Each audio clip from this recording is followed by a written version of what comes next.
iyi mwumva ni radiyo ijwi ry'Amerika ivugira i Washington DC mu kirundi n'ikinyarwanda.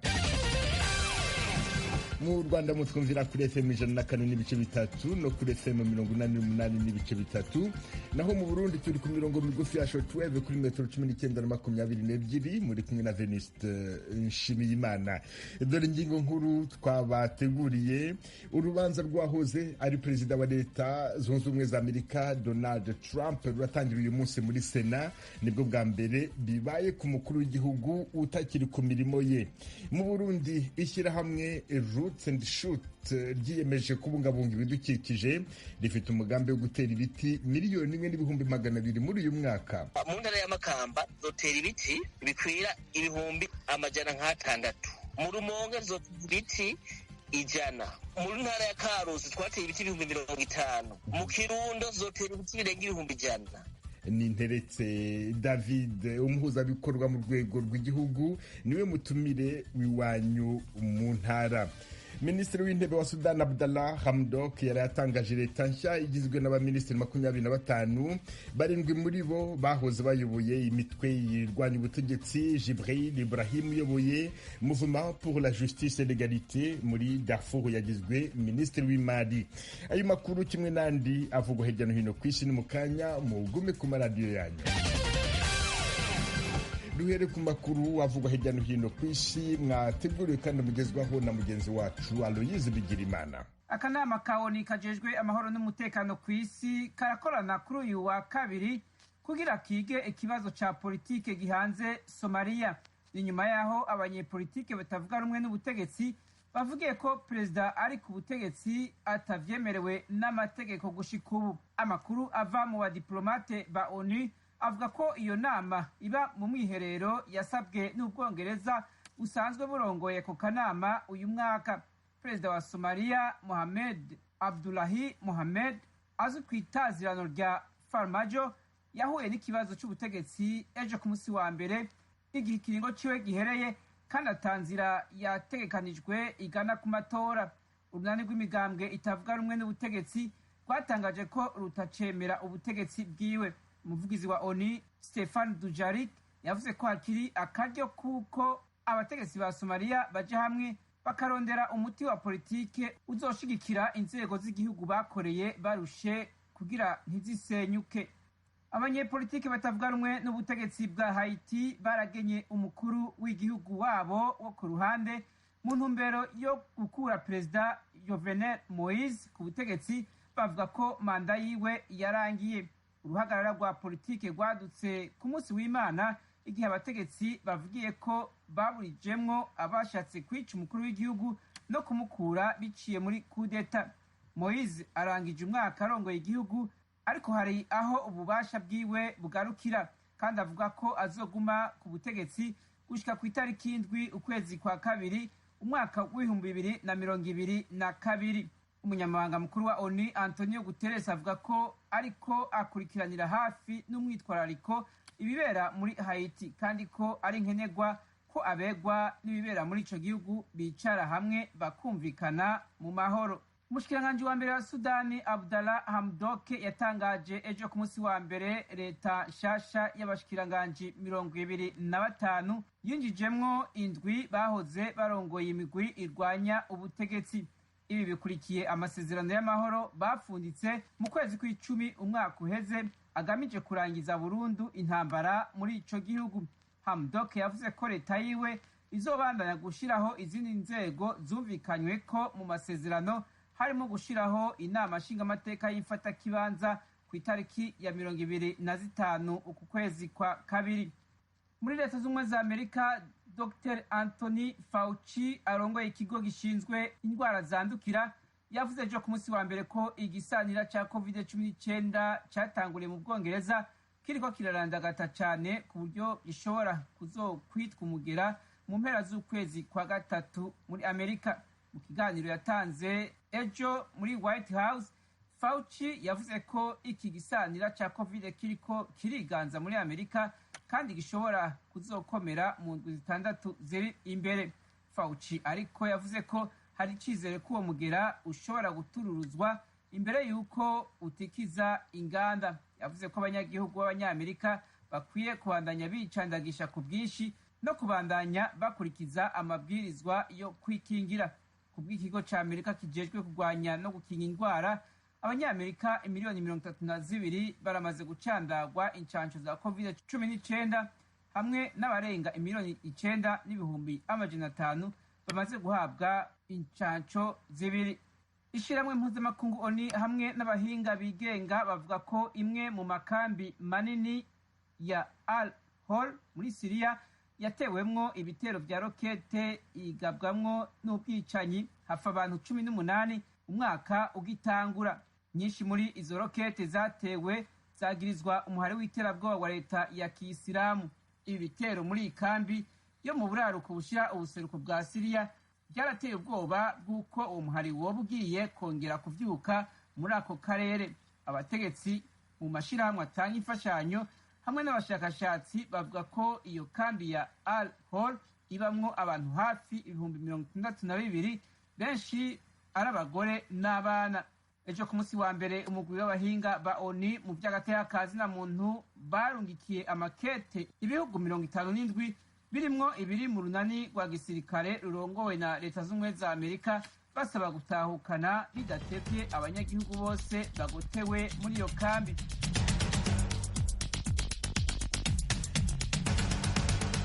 Arakoze Haruyizi Bigirimana utugejejeho amakuru avugwa hirya no hino ku isi. Tubibutse ko iyi mwumva ari radio Ijwi ry'Amerika yumvikanira kuri FM 104.3 mu Rwanda no kuri FM 88.3 ya radio Inshuti ya Bose. Mu Burundi ni ku mirongo migufi ya shortwave kuri metero 19 na 22. Mushobora kandi kumva ibiganiro byacu muciye ku rubuga rwa internet kuri wa eshatu akadomo radio yacu voa.com na ku mbuga za Instagram, YouTube na Facebook. Adresi yacu ni VOA radio yacu. Nabibabwiraga mu ngingo z'ibanze, urubanza rwahoze ari perezida wa Leta Zunze Ubumwe za Amerika Donald Trump ruratangira kuri wa kabiri muri Sena. Nibwo bwa mbere bibaye ku mukuru w'igihugu utakiri ku mirimo ye. Araregwa kuba yaranze kwemera ibyavuye mu matora no kohereza abambari be kwigabiza ingoro y'inteko nshinga amategeko Capitol ku itariki ya 6 z'ukwezi kwa mbere. Inkuru irambuye Tuma Kamirindi. Kugeza ubu ntibiramenyekana igihe urubanza ruzamara. Abayobozi ba Sena baracyabyigaho mu ngingo zabyo za nyuma.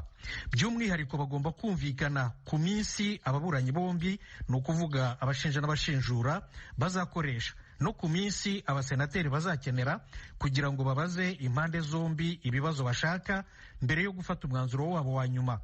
Ikigo ntaramakuru AP cya hano muri Leta Zunze Ubumwe za Amerika kiratangaza ko ababuranyi bombi bashobora kuzahamagaza abatangabuhamya bake, bashobora kuzaba cyane cyane ari abagize inteko ishinga amategeko bagiye mu bwihisho ubwo ingoro yabo yaterwaga ku itariki ya 6 y'ukwezi kwa mbere gushize.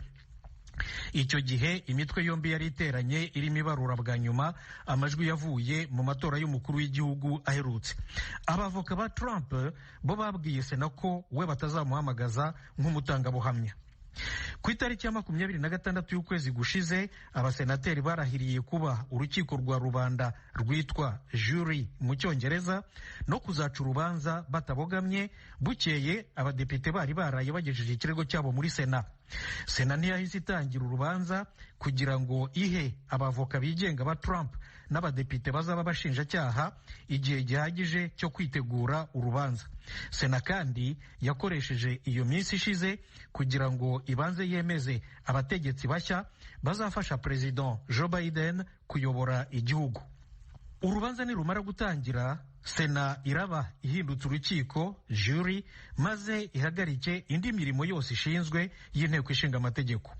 Trump aregwa icyaha kimwe cyo gushishikariza rubanda kwigomeka ku nzego z'ubutegetsi igihe abayoboke be bagabaga igitero ku ngoro y'inteko ishinga amategeko.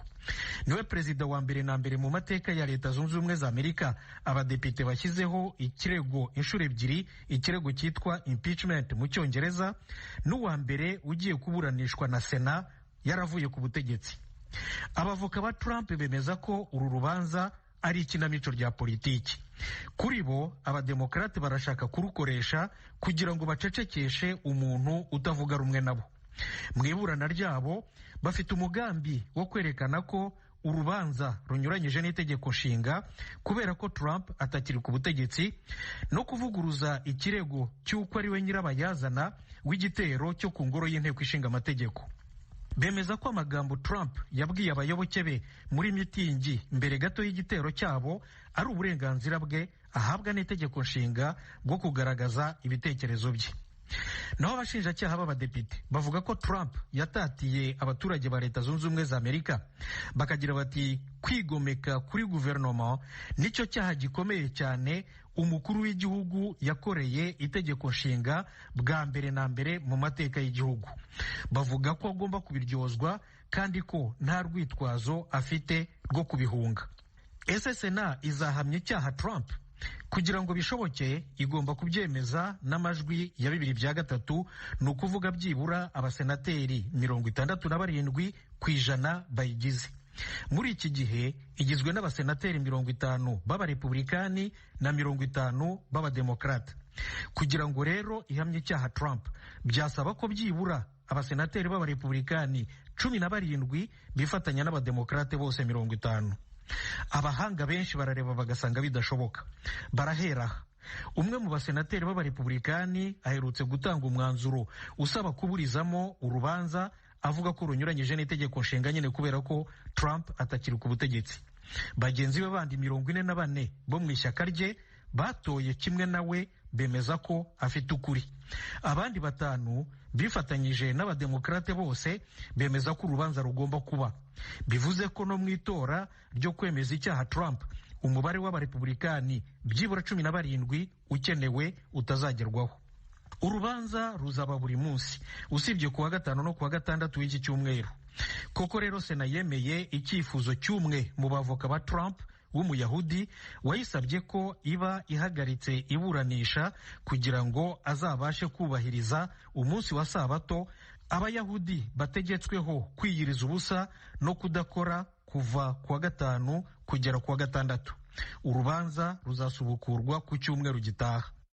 Kuri wa kabiri Perezida wa Ethiopia aratangira urugendo rw'iminsi 2 mu Burundi. Sahle-Work Zewde ategerejwe kuri uyu mugoroba, urugendo rugamije gutsura umubano hagati y'u Burundi na Ethiopia nk'uko byatangajwe na service ishinzwe kumenyekanisha amakuru muri Presidence y'u Burundi. Muri urugendo azasura uruganda rukora ifumbire FOMI. Ethiopia n'u Burundi ni bihugu biri mu byambere bihinga ikawa iryoha mu bwoko bwa Arabika, bifitanye kandi n'amasezerano y'imikoreshereze y'uruzi rwa Nili. Uburundi bukomeje kunagura umubano n'amahanga warumaje imyaka 5 ucumbagira. Minisitiri w'ububanyi n'amahanga wa Maroc Nasser Bourita aherekejwe n'izindi ntumwa zo mu gihugu cye bari mu rugendo mu Burundi uyu munsi. We na mugenzi we Ambassadeur Albert Shingiro w'u Burundi batangaje ko ibihugu byombi byifuza guteza imbere uburezi, iterambere n'ibyerekeye inyubako. Iwanyu mu ntara. Tuyagire mwisanzuye kwijwi rya Amerika. Ni kuva kuwa mbere gushika kuwa gatanu kuva 7 gushika 7 n'igice z'umutaga. Iwanyu mu ntara, iwanyu mu ntara, iwanyu mu ntara.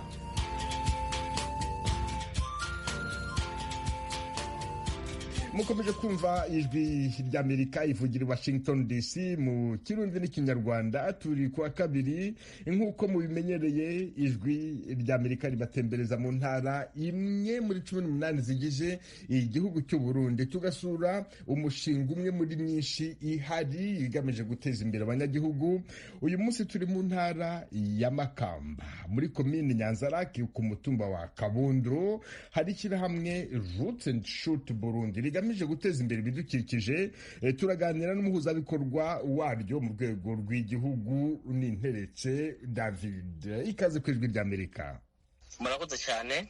None uyu mugambi wanyu Roots and Shoot wajute, washinzwe ryari kandi ushingwa nande? Uyu mugambi watanguye mu mwaka w'1991 ushinzwe na Dr. Jeanne Godare kubera yabonye yuko isi igiye kuzogeramirwa n'ibiza, n'abantu bahonye amashamba, n'abantu bahonye ibikoko, n'abantu badakundana ubwabo ku bwabo. Acabona yuko yoshingiye porogaramu Seshusi umugambi w'ugwaruka wo gukingira ibidukikije. Uyu mugambi w'ugwaruka rero wo gukingira ibidukikije, jewe ngiye mu buhungiro mu mwaka w'igihumbi kimwe n'amajana 1995, nawinjiyemo mu gihumbi kimwe n'amajana 1997 nanawutangura. Nje ngaha mu Burundi cyo butanguza muri 2006. Uwo mudamu Godari, uwo mugambi yawutangirije mu kihe gihugu? Watangwe mu gihugu kitari cy'u Burundi. Watanguriye mu gihugu cya Tanzania, igihumbi kimwe n'amajana 1991. Nuko mugeze i Burundi, ni hehe niye ntara ya mbere mwatangiriyemo uwo mugambi? Tugeze i Burundi ahantu twatanguye gukorera mu ntara ya Makamba. Mugabe inama ya mbere twayigiriye i Bujumbura. Ibikorwa vya mbere twatanguye kubikorera mu ntara ya Makamba mu mwaka wa 2006. None ni ishyirahamwe mwashinze i Burundi, ni bande baririmo nimba ari byo? Tumaze gushika ngaha kugira ngo ntibishobore gukora tudafise ibituranga. Urabona mu ntu ushobora gukora dufise ikikuranga, twaciye tugira ishyirahamwe. Iryo shyirahamwe rero duje turashirondera ugwaruka, turondera n'abakuru n'abantu bakuze, cyo tangura gukingira ibidukikije mu burere butandukanye bw'igihugu cy'u Burundi. Iyo uvuga gukingira ibidukikije mu bikingira buryo ki? Igituma dukingira ibidukikije cyane, murabona yuko Uburundi dufise abantu benshi mu gihugu, kandi murabona yuko tuguma twiyongera uko bukwiye ko bwije. Ugiye kuraba rero mu bindi bihugu bakoresha ubuhinga bugezweho bwo guteka cyangwa bwo kubaka cyangwa gukora iby'ibindi. Mugabo turavye dusubona yuko dushobora kwigisha ugwaruka kugira ngo hirya y'ejo tuzo turage ugwaruka igihugu kitatunaniye, tuzo turage ugwaruka igihugu kimeze neza. Mu Burundi hariho ama initiative menshi, tuvuge hariho uburyo bwinshi bwo gukingira ibidukikije. Mugabo muri Seshuti turagerageza tukigisha ugwaruka, tukigisha abantu bose bashobora kugira ngo dufashanye kugira dukingire ibidukikije, dutere ibiti vyinshi bishoboka, ducire ahantu haba nk'amashamba, ayo mashamba yosha, hanyuma twongere tugerageze turabe nk'ahantu hahuye n'imyuzurira, tuhaci imisozi, duceko imikobeko. Ivyo vyose bifasha igihugu. Duha ingero z'ahantu hamwe mwagiye mu ntara zitandukanye mukita ku bidukikije. Nk'akarorero nk'Imukungu, twagiye ku musozi wa Mukungu muri zone Mukungu komine Nyanzarake. Nk'akarorero ahantu hamwe cyangwa nk'akarorero ahantu habiri. Turagiye i Bubanza muri komine Bubanza ahantu bita Muciye. Twaragiye muri komine mu ntara ya Karusi ahantu muri Nyabikere n'ahandi. Kubera dukora mu ntara nyinshi. Reka tujye nko mu ntara ya Rutana, mbwira nk'igikorwa mwakoze mu ntara ya Rutana, umbwire n'umutumba mwagikozeho na komine mwagikozeho kigamije kubungabunga ibidukikije. Ego mu ntara ya Rutana reka ndakubwiye turafise pepiniere y'ahantu bita mu Biyongozi. Mu Biyongozi munsi y'urusengero hafi ya Eglise Anglikane hari ahantu hari kimanga kinini. Twaciye tugenda turondera ukuntu twotera ibiti bita umurembera mu Kirundi, cyangwa ndavuga mesopsis. Ni ukuvuga yuko ivyo biti bizofasha kugira ngo dutere ahantu hatari hake. Ibindi tubitera ku mashuri, cyo tugerageza umunyeshure n'igiti. Ivyo bizofasha igihugu, vyongere bifashe n'abajya abanyeshuri. Kubera umwana ati igiti ku ishuri aranezerwa n'igiki yateye, hamaze tukamuha ikindi giti azotahana muhira. Ico giti azotahana muhira kizomufasha, nakiya cyo kwishuri kizomufasha atagira umutima wo kuzokura kundi bidukikije. Ubwo tuvuga ibiti mumaze gutera nk'ibiti bingahe ugereranije? Ni ukuvuga yuko uko kwagiye dukura kwagiye gutera ibiti bike bike. Twatanga gutera ibiti nk'ibihumbi bidakwira nka 10. Mu nyuma turatera ibihumbi 10. Ubu tugeze ho dutera nk'uyu mwaka tuzotera ibiti bingana n'umuriyoni n'ibihumbi amajana 200. Ati ivyo biti muzobitera mu ntara izahe? Muri komine mu ntara ya Makamba tuzotera ibiti bikwira ibihumbi amajana 6. Mu Rumonge tuzotera ibiti 100. Muri ntara ya Karusi twateye ibiti 50. Mu Kirundo zotera ibiti birenga 100. I Bubanza duheruka gutera twateye ibiti twafise pepiniere z'ibihumbi bikwira 100. Nuvuga ariko tugiye gutera ku ntara yotera ibiti bike bike bivanye n'ibyo tuba dufise. Ariko se mugabo umutore w'amajana 200 bizokwira. Mbese abo banyagihugu bo bakira bate uwo mugambi wanyu wo kubungabunga ibidukikije? ego aho hose tuvuge Mwaro turahakorera mbere tuzafaza gutera ibiti, Muramvya turahakorera n'ahandi. Ukuntu bakira umugambi je tumaze tukabereka tukababwira, ni muze murabe ibiti vyarahonye, mugira ko muraraba. Ni ukuvuga yuko ibice vy'ibiti kama dufise mu gihugu vyaraheze, dusigaranye ibice bikeyi. Navuga yuko dukwiza 50% y'ibiti kama dufise mu gihugu.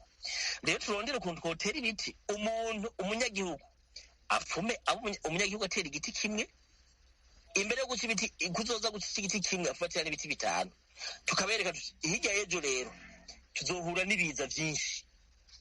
Ivyo biza bigiye kuzoza bizotugora, kugira ngo rero twikingire ibiza bizodushikira.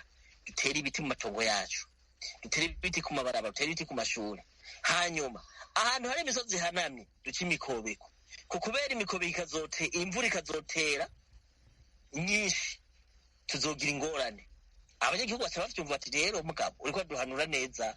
Bamwe mbere ntibigira bavyumva, bavuga yuko umenga tuguma tugere ku bujanja canke ubuswahi canke kubahenda. Mugabo abantu bamaze bagira bitahura ku mashure. Turafise amashure menshi, twongera tuzoha amafoto y'amashure tumaze gutera ku biti menshi, n'ahantu twagiye turatera ibiti. Abanyagihugu baravuga bati mwarakoze, ahubwo mwarakoze. Nk'ahantu twaciye imikobeko abanyagihugu bashobora kwimbura. Munsi ibintu vy'imyuzurire naho biza ntibikunda kubera abaciye imikobeko. Hanyuma ari nk'amatongo nk'agashyamba kari mu Rubindi, hari ahantu mu Rubindi muri ku musozi wa Rubindi muri komine Nyanzarake tukoma tugacira iminsi yose n'abari umukiro wacu. Abanyagihugu baca baronga ubwoba, mugabo ico gihe aho hantu hari haraheze, hari ibiti byari byaraheze, mugabo baca baronga ubwoba, uwo inyungu yabo. Hanyuma ubu baronka mu kubera ivyo biti birahari, ni ibiti vy'ingongo. Ibiti vy'imiyombo rero ni ibiti binaga. Bimaze kuba ibiti binaga, ni ibiti bishobora gufasha abantu benshi. Urumva umunyagihugu kwamura ubwoba ni inyungu yiwe. Kugira ngo mushobore kurangiza iyo gahunda yo gutera ibiti mu gihugu cyose, inkunga muyivana he? Turafise uburyo bukeyi.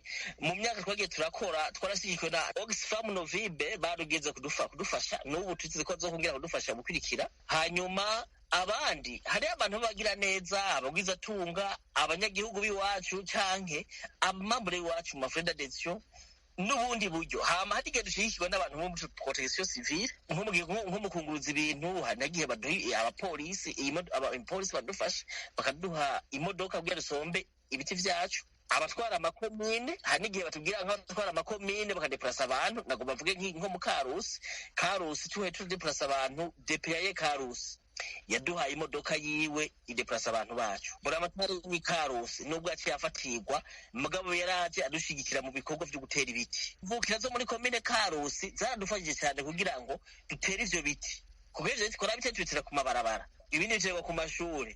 Ayo mashure n'amashure y'igihugu, kandi twebwe dutera ntitubidandaza, tubikuye mu ntera yacu bice tubiha abanyagihugu, ibindi tukabitanga kuri leta. Ni ukuvuga yuko ibiti vyacu bifasha leta yacu. Iyo leta yanyu hari icyo nayo ibafasha kugira ngo mukomeze muyifashe? Ego igikuru suko boduha amahera gusa, mugabo dufashije gusansibiza kugira ngo bijya biti duteye bigume biriho, bizobeho, bikingigwe. Leta ibiri kuradufasha. Hanyuma kandi ikindi dushimira leta, ababura amatari, abamusitanteri baraduha impapuro kugira ngo dukore. Baduhaye impapuro ntitwokora. Ninteretse David, uri umuhuzabikorwa mu rwego rw'igihugu rw'umugambi Roots and Shoot Burundi, umugambi wita ku bidukikije. Ndagushimiye cyane ku bw'aka kanya wahaye Ijwi ry'Amerika. Murakoze cyane, nanjye ndabashimiye cyane. Bakunze baradiyo Ijwi ry'Amerika mutuye mu burasirazuba bwa Repubulika ya Demokarasi ya Kongo, tubararikire kujya mukurikira ibiganiro byacu ku maradiyo akurikira: Radio Communautaire La Voix de Mikeno ibunagana ni ku murongo wa FM 99.7, Radio Ngoma na Amani mu mujyi wa Baraka kuri FM 88.8, Radio Baraka FM nayo mu mujyi wa Baraka ku murongo wa FM 94.4, Radio Communautaire de la Verite ikorera mu mujyi wa Kiwanja kuri FM 99. N'abadukurikira bari mu majyepfo ya Uganda mwakumva ibiganiro byacu kuri Radio Ijwi riyobora Voice of Muhabura ku murongo wa FM 88.9. Ni Radio Ijwi ry'Amerika iminsi yose kuva kuwa mbere kugera ku cyumweru. abakorera imirimo y'ubucuruzi n'uburobyi ku kivuko cya Rusenda kiri muri teritwari ya Fizi mu ntara ya Kivu y'Amajyepfo muri Repubulika ya Demokarasi ya Kongo barinubira ikibazo cyo kutagira imisarani aho bakorera kandi bishyura imisoro ya serivisi zitandukanye zikorera kuri icyo kivuko. Iyo nkuru tuyibaze umunyamakuru w'Ijwi ry'Amerika muri ako karere Vedaste Ngabo. Ari abarobyi, ari abacuruzi cyangwa se abapishi bakorera ku kiyaga cya Tanganyika bavuga ko batewe ubwoba nuko bashobora kwandura indwara ziturutse ku isuku rikeya zirimo korera bitewe n'ubukene bw'imisarani buvugwa ku kivuko cya Rusenda kirigwaho abantu barenze 100. Niragira Nelson na Ndayishimiye Aline bakorera imirimo yabo ku kiyaga cya Tanganyika. Twinga turavye mu nivo ya Rusenda turahangayitse kuvyerekeye ku kiyaga pembeni ya Tanganyika. Turahangayitse kuvyerekeye amatuarete usanga abantu bariko baragenda iyo mu matenga ntibafise aho banya ntibagira aho bitaho aho bikoraho niyo bubatse ati niya komite badutoza amafaranga ijana umwe.